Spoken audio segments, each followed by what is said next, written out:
Hello friends, ఇవి SIAM tulips అండి. చూడండి ఎన్ని ఫ్లవర్స్ వచ్చాయో ఇప్పుడు. ఇది వీటికి సీజన్ అండి. ఈ పూలు ఈ వర్షాకాలం స్టార్ట్ అవ్వగానే భూమిలోంచి చక్కగా అంతకుముందైతే అసలు వర్షానికి ముందు ఈ మొక్కలు కూడా కనిపించవండి. ఇంకా వర్షాలు ఇంక పడతాయి అనంగా కింద నుంచి ఆకులు చక్కగా వచ్చేస్తాయి. తర్వాత ఒక నెల కల్లా వర్షాలు స్టార్ట్ అయిన తర్వాత ఈ పువ్వులు వచ్చేస్తాయండి. ఈ అందమైన పువ్వులు. వీటి పేరు సియామ్ టులిప్స్. ఇవి టులిప్ ఫ్లవర్స్ లాగా ఉంటాయి కదా, అందుకని వీటికి ఈ పేరండి, టులిప్స్ అని. సియామ్ టులిప్స్ అంటారు.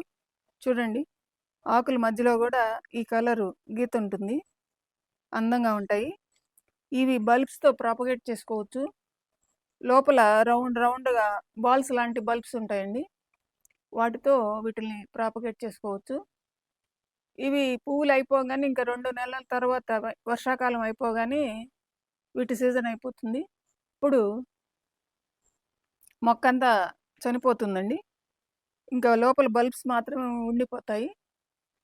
అవి ఒక ఇయర్ అంతా ఇంకా డార్మెంట్ పీరియడ్లో ఉండిపోతాయి.